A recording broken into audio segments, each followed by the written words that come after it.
Christian, Patrick, thank you very much. How are you both doing? Yeah, pretty good. Thanks for having us on.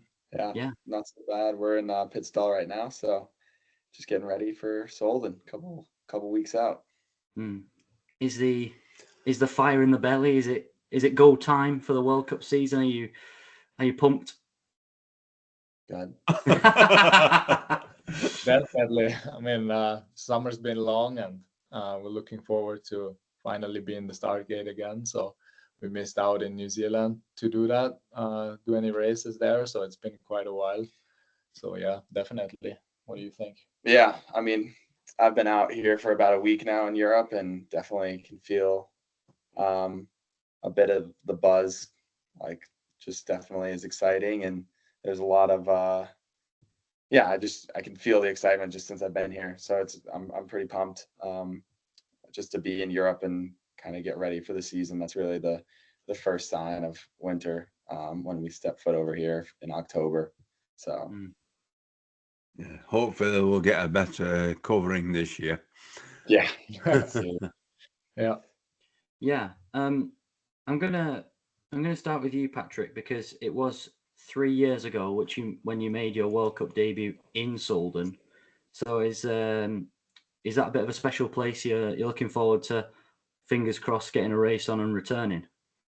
Yeah. That was probably one of my favorite ski racing memories, was racing my first World Cup. I really love the whole venue. The people are amazing. Everyone is so excited to just get on with the year.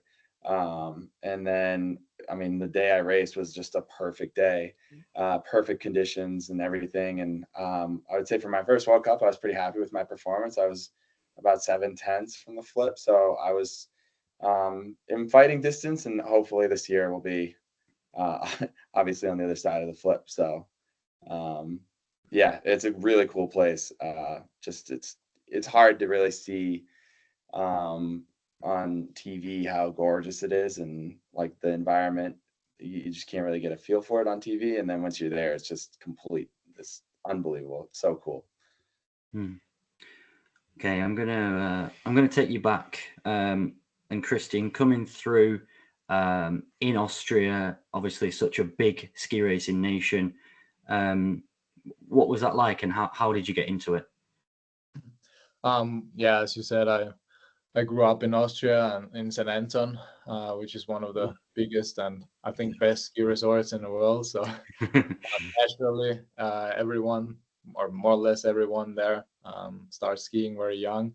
So did I. My mom's a very passionate skier, and my dad's a ski instructor. So yeah, it was mainly my mom who took me out once when I was very young, because my dad was working. So we spent over 100 days on skis every year since I was 2.5 years old, and then gradually got into racing as well. And yeah, sort of, yeah, moved along, and then eventually decided to go to Stams, the ski gymnasium there near Innsbruck. And at that point, it was like, once you make that decision, it's clear that you try to go all the way, and that's what I've been doing since. So came through Stams and then spent 7 years on the Austrian national team in total, and then yeah, two seasons ago in 22, I then switched to my other nation, Denmark, which is my dad's nation, and yeah, been going with them since. So that's basically it. Very short. Yeah, good. I'll stick with that story for whilst you brought it up. What was the reason behind the nationality switch, and did it open a lot of doors for you in your racing career? Well, I wouldn't say there's one main reason. It was several reasons that sort of came together. There was that point in 22 after the Olympics. Usually everything is a bit rebuilt, and new coaches coming in, groups are being switched up and changed up, and I didn't have the greatest season leading up to that, and yeah, then they moved around the training groups quite a bit, and I saw myself not in a position where I could or how you say, progress in the way I want to in that system. Whereas with Global, the team I've known from before, because I spent 1 year with Global while racing for Austria in 18-19. That year I wasn't on the Austrian team, so knowing Global, I thought it would be a better environment for me to be with them and improve my skiing from that point of view there. And then also in a way I am half Austrian and half Danish, and my dad has done a lot of work in the Danish ski school and Danish skiing in general. So I've known the Danish ski system in a way since I was a little child, and then I sort of liked the idea to step into his footsteps a little bit and continue his work, albeit not in the instructing business, but more on the racing side of things. So all that came together a little bit at that time, and that led to me making that decision and seeing the whole circuit from another view than I've previously done. Good. Yeah. And Patrick, how did you get yourself to where you are today? I was born and raised in a suburb outside of Boston, Massachusetts, called Hingham, and my dad took me and my brother up to New Hampshire at this small resort called Attitash. It's a hidden gem in the north of New Hampshire, northeast of New Hampshire. So I would go there on the weekends, and then competed as a kid, loved it. Played other sports throughout my childhood, but really stuck with ski racing. Just loved skiing in general, loved going up to New Hampshire. That was always my favorite time of year. And then when I was in 7th grade, I started looking at boarding schools to pursue ski racing, and Berkmount Academy was the top choice for me. And that's where I went 8th grade on to when I graduated in 2015. Absolutely loved it. Made the national team after that, was on it for 2 years, and then also was cut. And really, it was a good time for me to go to college. I think that was a very common way for people to continue skiing who were sort of in similar shoes to me, especially in the development side in the US. And I loved college, had a blast. It was, there was a lot of things that I learned about myself and about, sort of being an independent skier there, as much as like it was a great team sport for ski racing, which was a unique situation. But yeah, I essentially progressed towards COVID. That was my senior year, and I was skiing some of the best I'd skied in my life. And since it was my senior year, it was sort of a make or break moment in my career where I was like, do I continue with ski racing or do I get a job and move on at the end of the year? And since it was COVID, it was a super weird year with college athletics. So one of my mentors, Steve Burlack, he was my coach at growing up. He said to go out to Europe and just see where I stack up.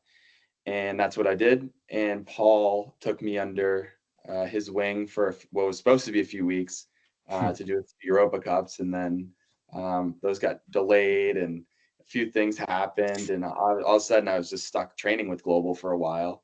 And I was skiing well. And Paul, saw some potential in me and asked if I wanted to join Global. And then from there on, I've been with Paul, and it's been awesome since. So that's kind of how I led to where I am today. Yeah. Do you think the route you've taken with Global, this is for both of you, do you think the route you've taken with Global is a good route for any young skier who's not sure what they want to do? Do you think it will, well, obviously it's helped you progress. Do you think it's a good thing in that way? Maybe I'll go first. Yeah.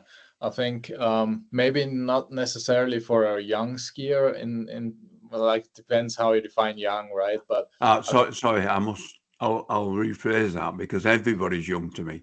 And I mean people in the early 20s or mid 20s.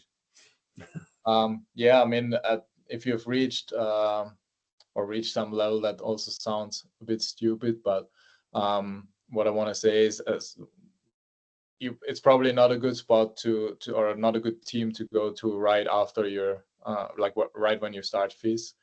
So I think it's necessary to have a few years experience on the FIS side of things, and then maybe have gone to 1 or 2 Europa Cups before, or seen that direction.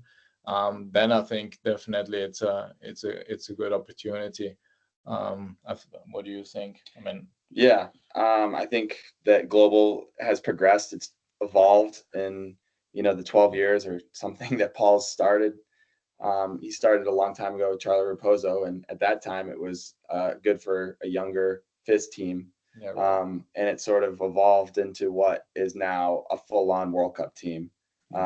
We have, I think, 8 guys that are for sure starting Solden, and we have a team of 12, and we're heavily World Cup, Europa Cup.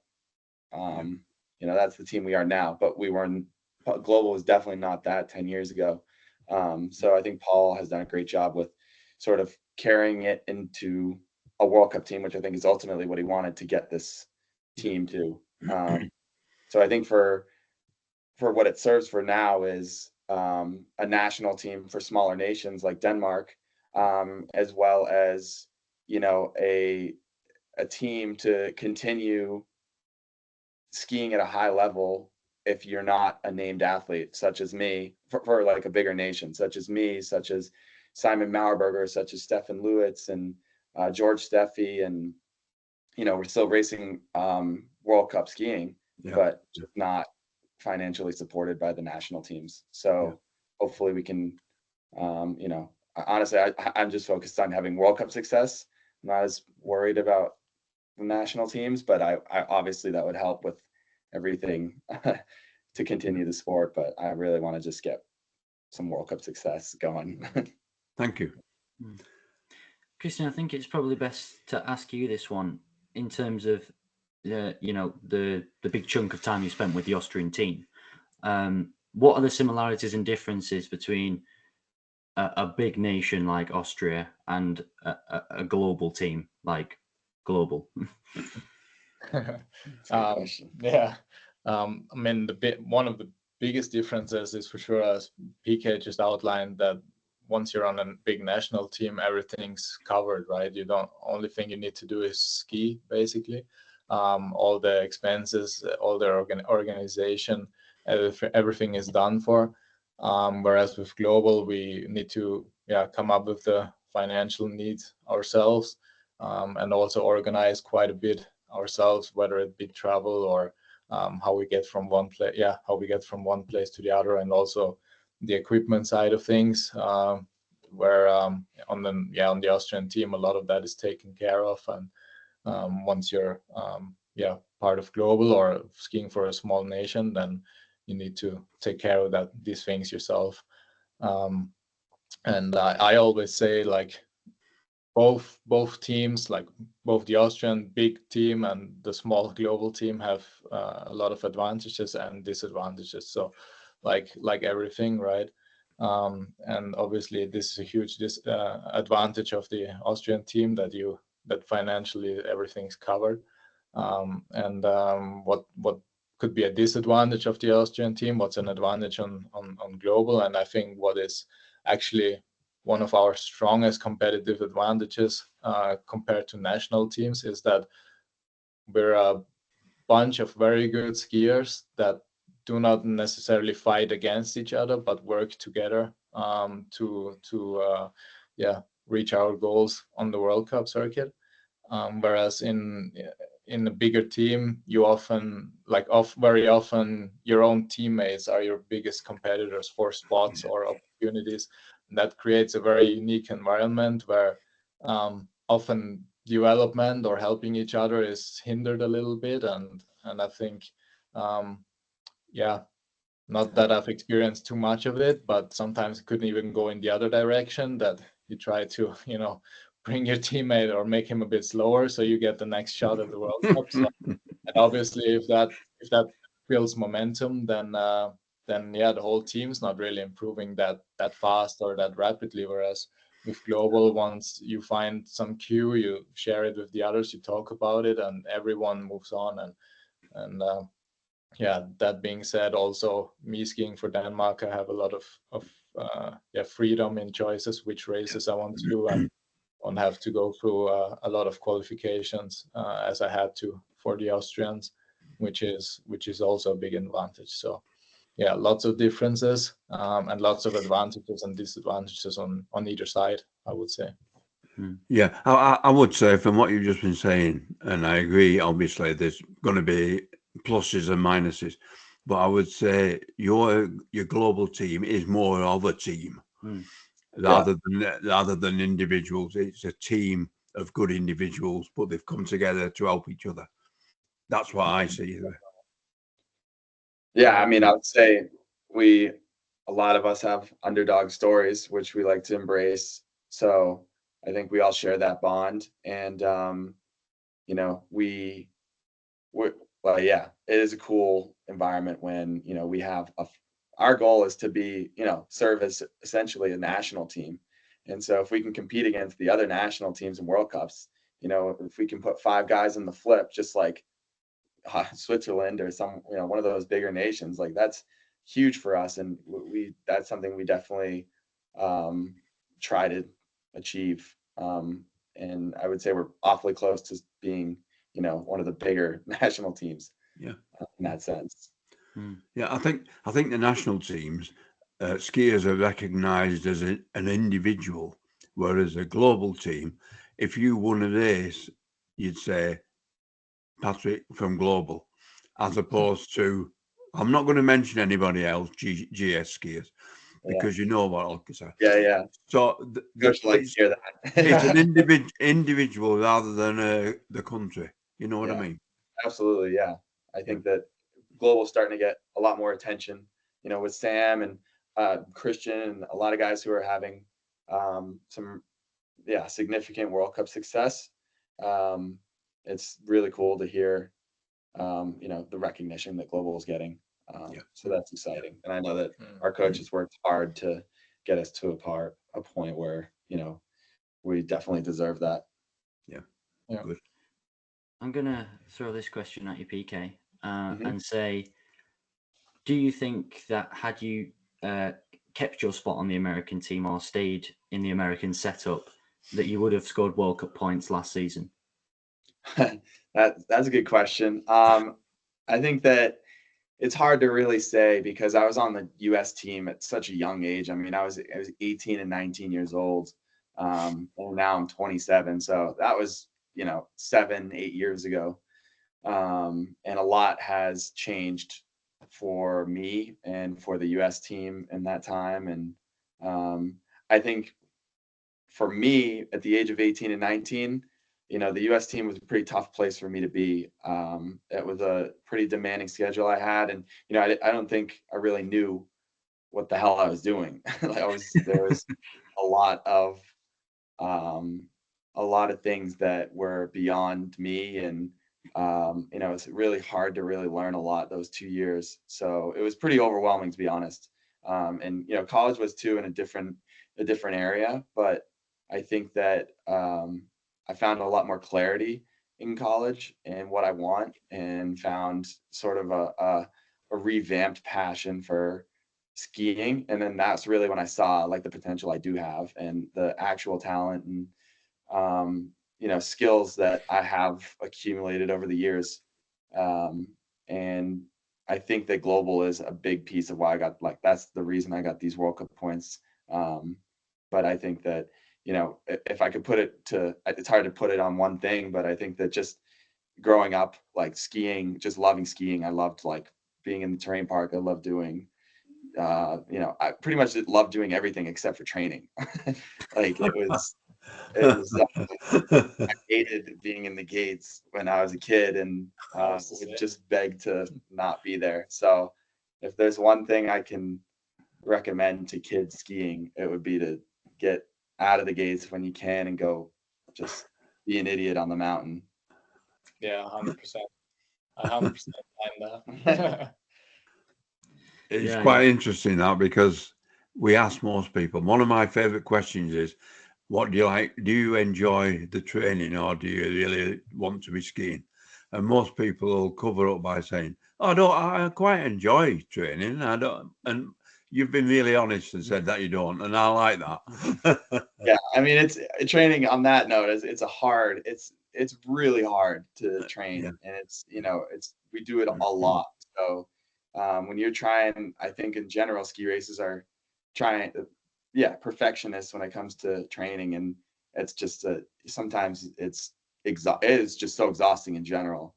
So I think that a lot of us love just skiing in general. I would probably speak on a lot of ski races for that. But it's very demanding, isn't it? So you've got to have the fitness, haven't you?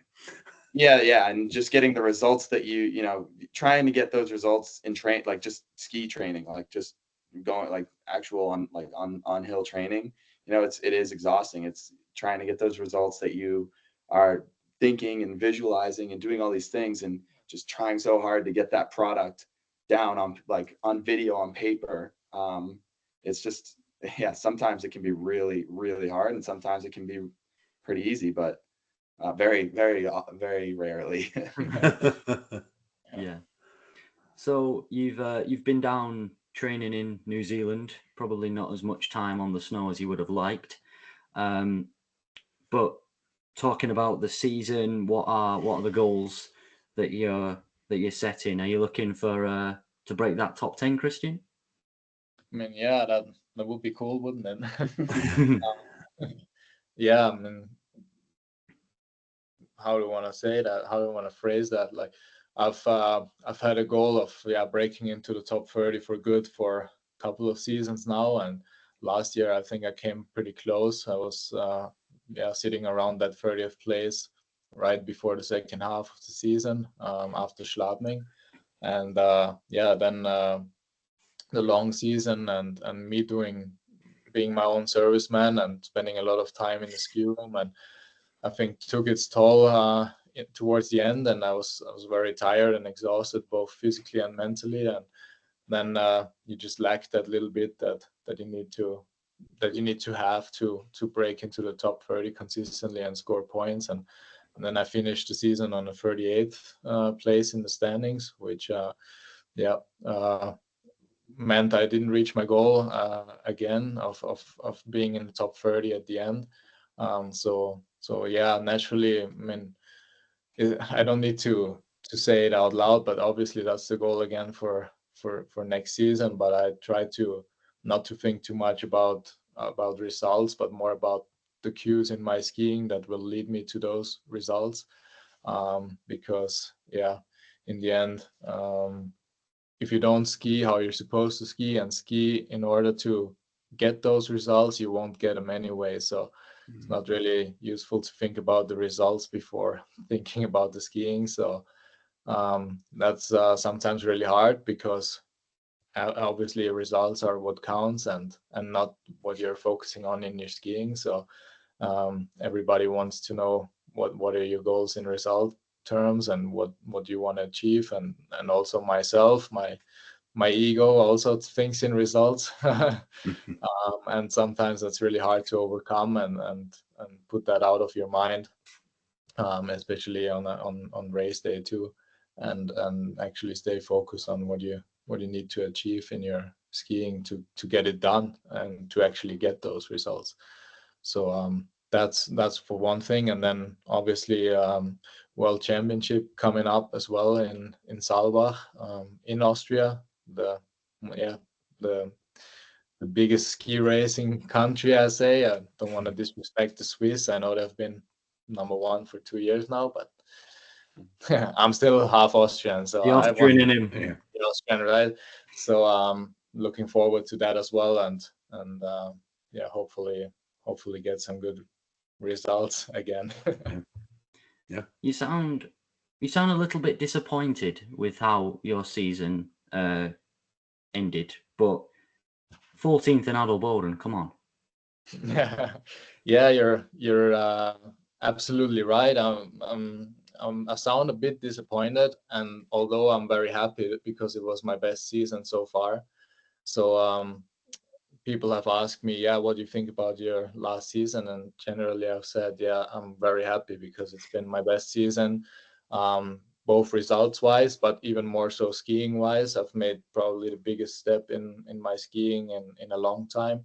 And I've shown speed throughout the entire season, both in training and in races, which hasn't been the case for a few years prior to last season. So that was very good. And you mentioned it, the 14th place in Adelboden and a couple of other top 30 spots in Alto Badia and Schladming, which are very cool hills as well. And then coming close in Val d'Isère, the first race in Alto Badia, and then also towards the end in Aspen, where I qualified but then crashed, was not bad at all. And also winning my first Europa Cup and being on the podium another time. So definitely happy. But then, as you rightly noticed, also a bit disappointed that I couldn't really convert my form or my speed into more of these results that would have led me to be in the top 30 at the end of the year. So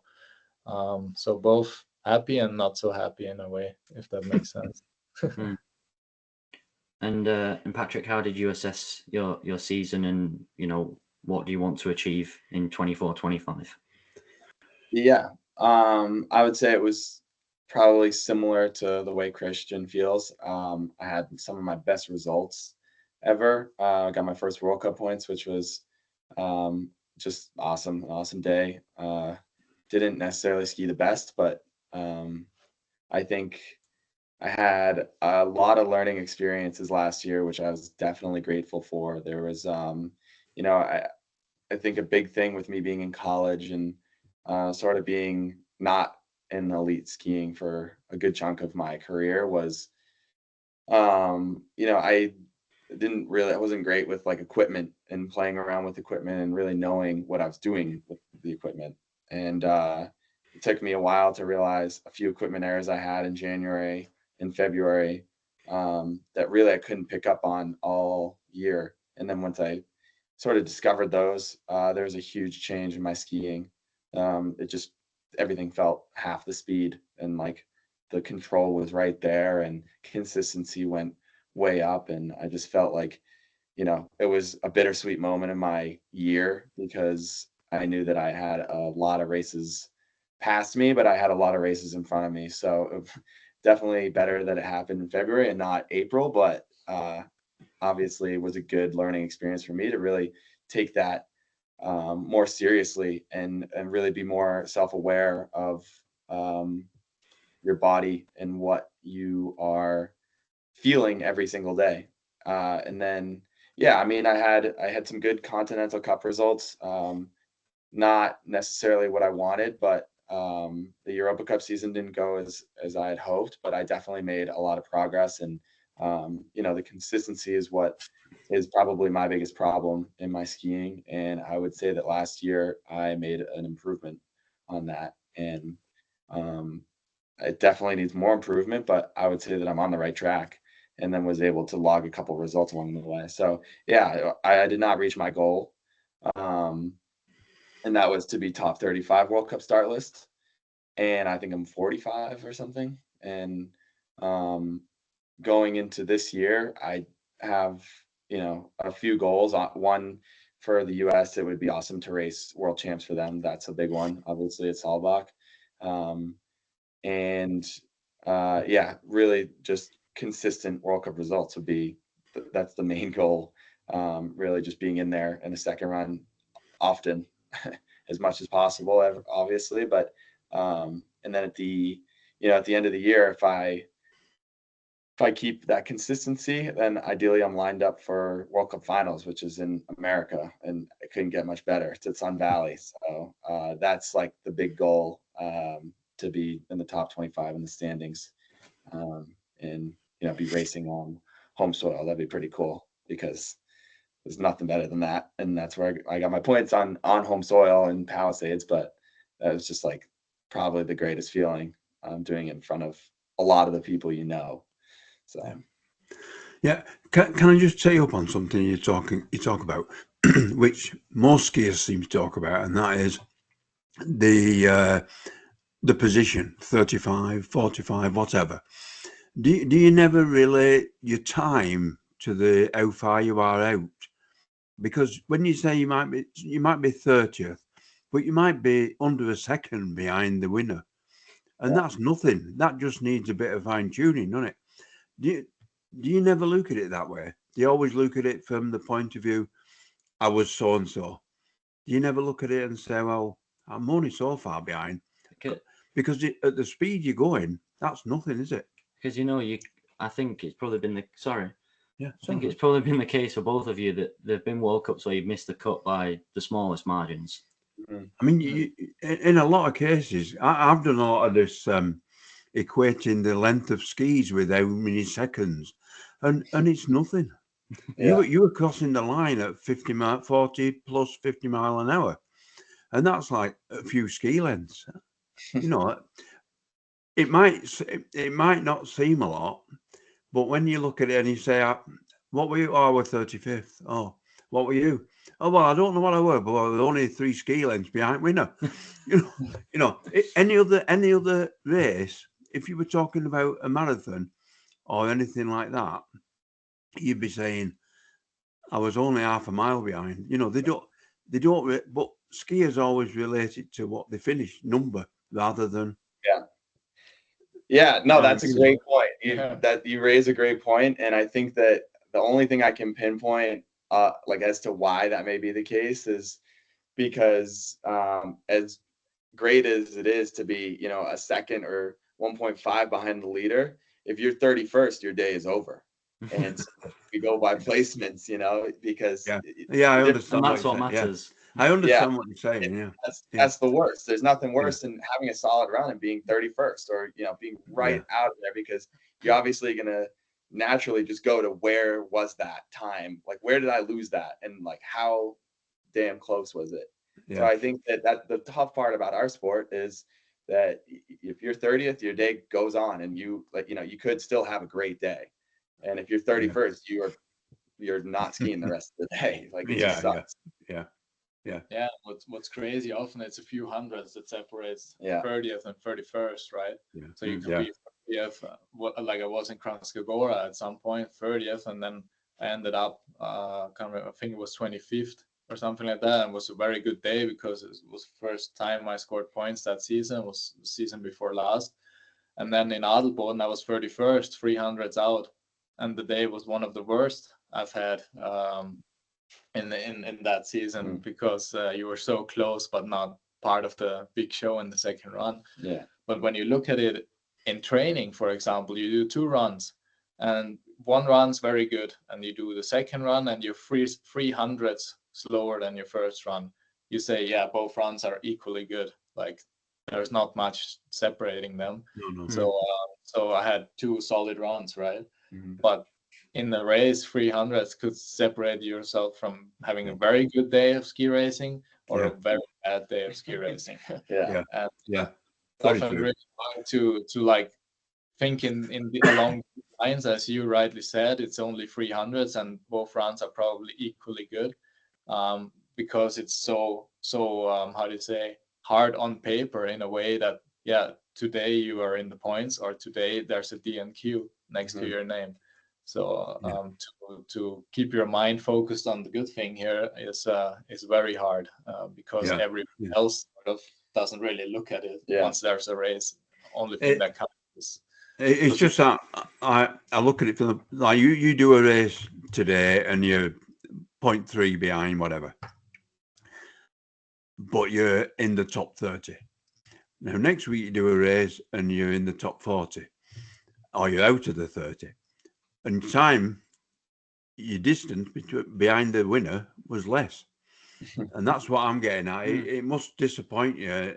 I'd be looking at both, you see. I wouldn't just be, I know you, obviously you're going to be gutted because you want to do 2 runs and you want to get on the podium if you can, and you want to get in top 30 and all that. But to progress, surely if you're looking at times, you say, well, I skied better today and I ended up worse. You've got to sort of look at. I think I was closer to Odermatt today than yesterday. Which is it.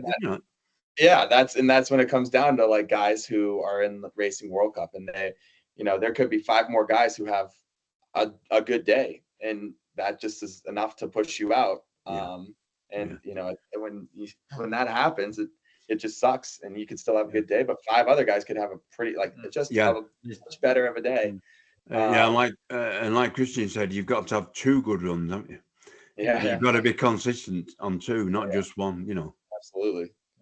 I think maybe if I may say something to that, or add something here, I think maybe a reason for that being the case is that ski racing, luckily, is so changing all the time. So it depends on which hill you ski on, how long the course is, how the course set is, how the conditions deteriorate. So you could have very good conditions and be 1 second out, but all the others are also less than a 1 second out. But then you could have the worst conditions ever, and you're maybe 4 seconds out, but all the others are 6 seconds out. So you've had a very good day. And that's sort of makes it hard to compare times also over a season. For example, say in Val d'Isère was 3 seconds behind Odermatt in that case, or and then in Alta Badia I was better because I was only 2.5 seconds behind him. But how were the conditions like? What was the course set? The hill is completely different. So you brought up the example of a marathon. I think even though marathons they also have different layout and different cities and different conditions. Sometimes they're up and down. Exactly. But I think it's still times are still a little more consistent in a marathon than they are in ski racing. Or if you take a 100-meter race, to make it very simple, like 100 meters is 100 meters, and maybe you have a little bit of tailwind or not, but you can compare times from Australia to the US to Europe and say, okay, this weekend I was a 10th faster than last weekend, so I'm closer to the winner. But with ski racing, I think it's very hard to make that same conclusion or draw that same conclusion, maybe. That's why it's so interesting. That's why ski racing is so good, because there's so many variables. So many variables. You done? Yeah. But it's okay. I did want to touch on something, Patrick, that you brought up, the fact that there's a chance there could be, or there will be, 8 of you in Solden, and it seems, I don't know, but it seems like every one of you, their best discipline is giant slalom. I don't know whether that is something that's because of the specific training or just how it's happened to work out, or whether the people that have been recruited have been especially recruited. Have you got an answer? Do you know why? Yeah, I do have an answer. Go on. To start, we really don't have much of a speed program, because a lot of speed teams require a ton of resources, like several coaches, and it's even hard to just get a great speed venue and train at. It's really hard to come by, especially as a smaller team. We have 3 coaches, which is great, but those national team they have so many coaches for their speed teams, and you need a lot of eyes on different parts of the hill, in training and races and everything. So speed is not over. Like, we still have a couple Super G guys, but definitely is not a focus for global, or really any male independent, or like independent teams I can think of, or private teams. But I think with the way global started, it was more of a tech team in GS and slalom. Sort of evolved into a more GS heavy group, it seemed, and then that attracts more GS guys, I think, sort of snowballed. And then also, when you have those guys on the team, those good GS guys, then the other GS guys are naturally, or the other guys are going to naturally get better at GS, because the pace is being pushed, and you're seeing good guys ski good GS skiing. And I think that's where you kind of adapt, especially for our team. And then Sam and a few other guys, Tormes and Simon Mauerberger, those guys are very solid slalom skiers. And then we have Will St. Germain and Timmy Gavitt too. So we've pretty much built out a full slalom team, which is exciting, because those guys are all capable of World Cup points and doing like very well on the slalom side, which is only better for global's exposure. But I would say in general, we're definitely more GS heavy. Yeah, eight guys and then 5 slalom guys. Yeah, around about that. Yeah, you want to elaborate as well? No, I think you explained it very well how it came to players that were more of a GS group, or more, how to say, more known as a GS group. Although there's also a few guys doing slalom pretty well, but that's, I think, on the uprising arm of things, if you could say that. So Sam was very close to scoring some very good results in slalom last year, and now with Simon coming in, who's had very good success, or like very strong World Cup results in slalom as well, and then also Will and Timmy and Tormis as well, who has a solid 15 in slalom now from last season, so starting in the 30s as well in World Cup. So I think that that discipline is on the rise as well, so which is good. Would you both refer to yourself as only giant slalom skiers, or? I would say I'm giant slalom. He occasionally does some slalom. Me, a bit on and off. It was I used to do slalom and GS mainly, and then I was injured for 2 seasons straight, 2 ACLs in a row, and then after that slalom sort of dwindled away a little bit, because I had to focus on one discipline to get that going, so to say. Also slalom I didn't take slalom so well on the knee anymore, and then sort of went into more of a GS skier. And then while I was on the Austrian team still, I spent a couple of years on the Europe Cup speed team, actually. So we did a lot of super Gs and also some downhills there, and lots of training as well, which was very good for my GS too. So I spent two full seasons on the Europa Cup Super G circuit as well, and managed to score some results there. So that was more on the speed side. And then last year I did more of slalom again, just as a necessity, basically, because as PK said, it's a bit difficult to do speed with global due to the reasons he said.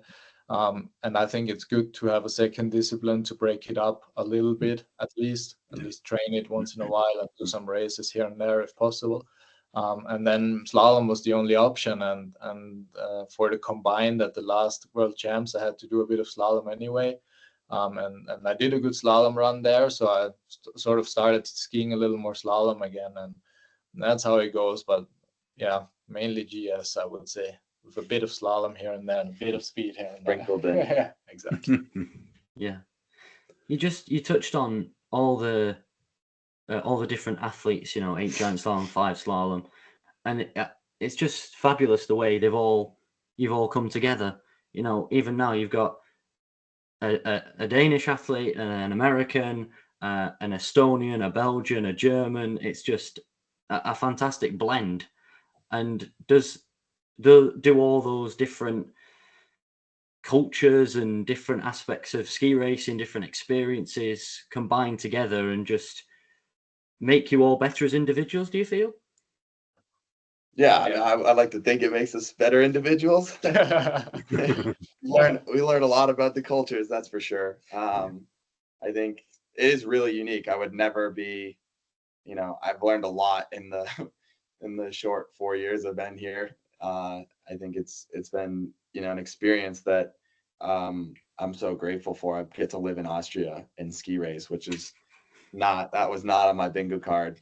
So it is cool. And then, with the Italians and Germans and like the Belgians and, even like Estonians, you do learn a lot about different cultures and what's going on in their countries and what's going on in, world, like their world and the world out here. And it's interesting, definitely really cool. And I think a lot of these guys are friends for life. It'll be pretty cool when, we're 20 years down the road and coming out for a ski trip with our families and hitting these guys up to hopefully ski around and stay with these guys. It's definitely a really unique team that I'm for sure grateful to be a part of. Yeah, 100%. And I think also skiing, like obviously living like culture wise and living wise and that side of things, but also skiing wise, like PK's background in college skiing and how he came up through the system, and then I've been through the traditional rigid Austrian system, so to say, and seen that side of things. And same with Stefan on the German team, who's been on the like one of the big names on the World Cup for I don't know how many years, 10 years, a decade almost, being in the top group in GS consistently, and now he's in the same group as us. And then you have Will, who has worked for 4 years as a programming engineer for aircraft engines, you know, and comes back to skiing and has his side of experience from work that he brings along, and on top of his skiing experience, and then all the other guys too. And I think it also in a way also helps with our skiing and also with our skiing culture in a way that you see these different kind of cultures as well in skiing. And the way people can go through different systems and all end in the same team. Yeah, it is definitely. That's a good point for sure. That's good. Yeah. That's a good one. Patrick, I was going to ask, would you, if given the opportunity, would you go back to the American team later down the line? That's a great question. You know, it's hard to make that decision right now. I think that I would need to see like all the cards in front of me, and you know, a big piece of where I am today is because I rely on you know, like the generosity of donors and you know, some sponsors and a lot of athletic grants to get me through the season. And it's really not it's an expensive bill for the year to help me continue my dream. So it's really hard to really know if that's the right decision, both like from a financial standpoint and athletic standpoint. If it was a perfect world, I'd probably be with Paul and Global forever. And yeah, I just think that it's really hard to continuously do what I do and raise the money I have to raise to, you know, have one ski season and then go back to the drawing board every April and, you know, start that process over again. It's not only is it exhausting, but it is a lot of money. And I think if I was at a point where, you know, I started making money in the sport, you know, the national team would be great where I can, you know, ski as fast as I can ski and hopefully try and make some bit of a living doing what I'm doing. But ultimately, yeah, the element I'm in right now is the best I need to be in to get better at skiing. And that's sort of why I'm here. Paul has done a great job, and you know, our assistant coaches are phenomenal. We've had an awesome roster of coaches and staff that have helped get us to where we are. So I would recommend this for everyone if they had the opportunity to. It really is a place where you do get better at skiing, and we have a good culture of just progressing every day. Yeah. Have you got any more questions? I don't think so. I've got one more, and that is regarding Solden. I believe, Christian, that'll be your first time starting bib 30 or lower. Yeah, I'll probably be starting, I guess, around 35. Oh, okay. Yeah, as you know, I'm not in the top 30. So, and after the top 30, it's ranked FIS points wise, and then we have, like, as it looks like, Marcel Hirscher coming back, 31. And then maybe Broughton and a couple of other guys, and then it's the guys that are on 15 points, and that's a few other guys and myself, and then up the ranks according to FIS points. So it's probably around 34, 35, 36 ish, around that area, I'd say. So are you hoping at some stage in the season you'll be starting before Hirscher? That'll be a good goal too, yeah. Good goal. Exactly. So we'll see what happens. Yeah. And Patrick, for you, what sort of going into that race, have you got anything, you know, just hit the ground running? Yeah, I mean, I think I'll probably be starting around bib 40, so I'll be a few bibs behind Christian. That's definitely the lowest I'll be starting in a World Cup. So I'm grateful to have the FIS points I have, and I think the best part is I'm lined up for a good season. I think I'm right in the position I need to be in, and I just have to ski fast and ski consistently fast, and I will get the results I want. Solden is a pretty unique hill. It's a lot of steeps, which I tend to gravitate towards. For me, I think I would say I'm faster on steeps than I am on flats. And yeah, like I said, a few years ago in my first World Cup, I was pretty close. And last year I was about 10 to go in the start gate and it got canceled. So I didn't actually get to have a go at it. But this year I'm pretty fired up to just send it down that pitch. It's definitely one of the coolest one of the coolest slopes on the circuit, and just happy to attack it and hopefully get some damage done. Hopefully not.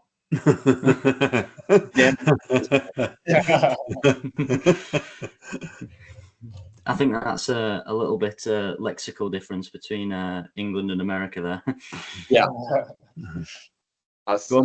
Yeah, I was going to say, does the fact that you've got so many GS skiers in global, do you get a lot of feedback from each other when you when you're racing in a World Cup? Yeah, when you're in a World Cup, yeah, you get useful information.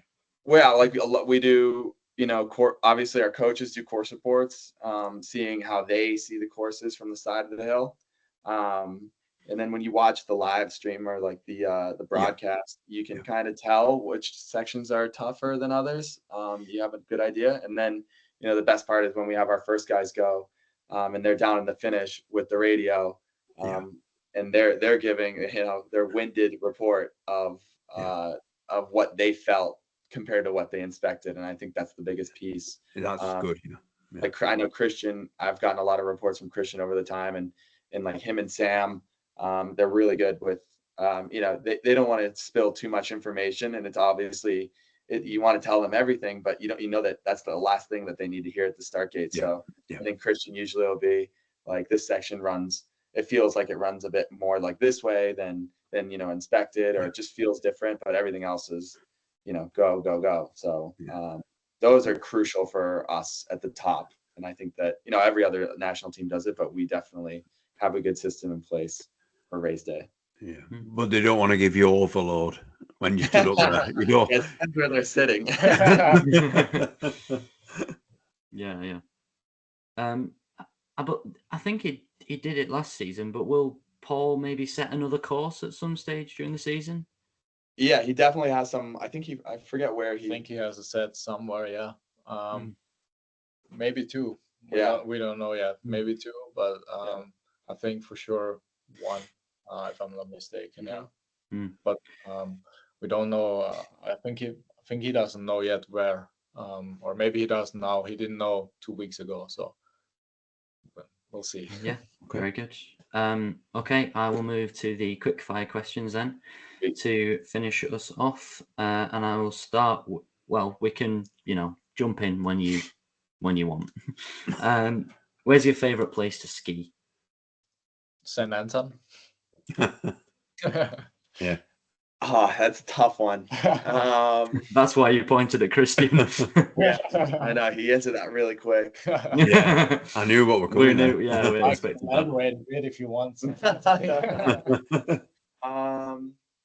I don't know. One of my favorite, just growing up as a kid, is probably Sugarloaf, Maine. That's probably one of my favorites. Very good. The best moment of your career so far? You want to start? Sure.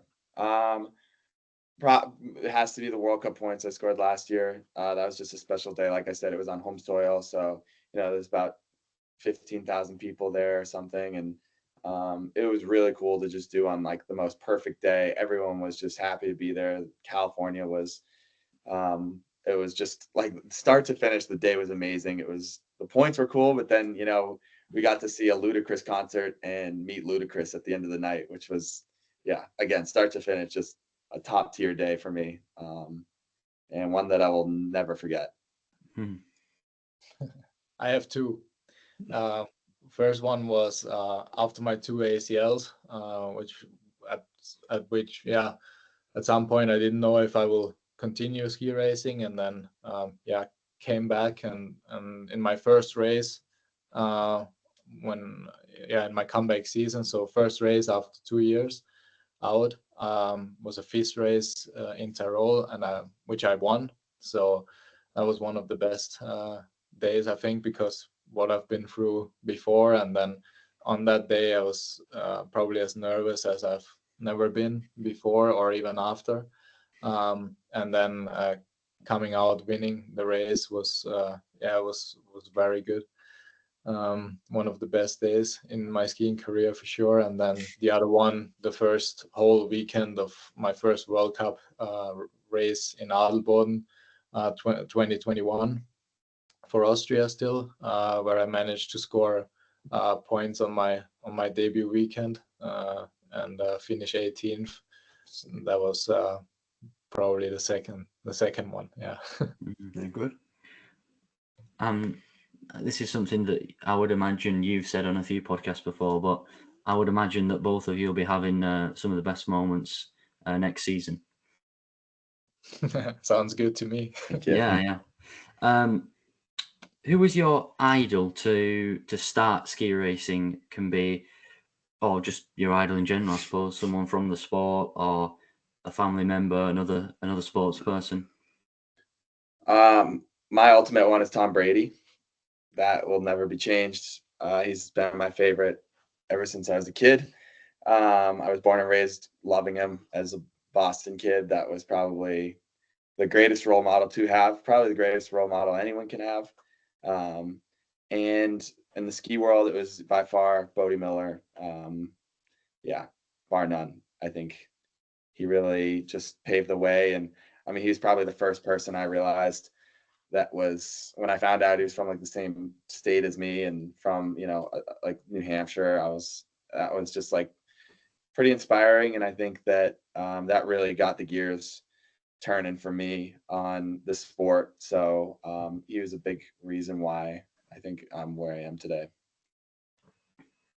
For me, it was always a bit the Norwegians that I looked up to once I grew up. So at first it was Kjetil André Aamodt, which was my absolute favorite when I watched the races at home from my grandmother's balcony, live in St. Anton. So and the world champs too. And then once he started to retired, and then another one came up going by the name of Axel Lund Svindal, which was a big idol for me as well.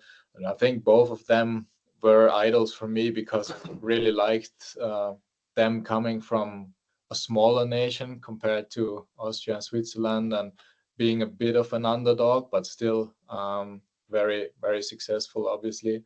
And also their performances both on the slopes, but also off the slopes. I think I've never heard a bad or not so nice word from either of them in an interview or anything. So and that is something I really look up to, even in moments where they didn't ski so well or had troubles. They were still they manned up, so to say, and were still very nice to talk to, and that's what I really admired. And then I think once you grow older and you start to be involved in the sport a little more yourself, then you have idols all across. I think. I mean, even there's some stuff I really idolize about PK that I would think, wow, that's really really cool how he does it that way. And then there's something Stefan does, and I look up to them. And then obviously the best in the sport, Odermatt, you idolize in a way, and you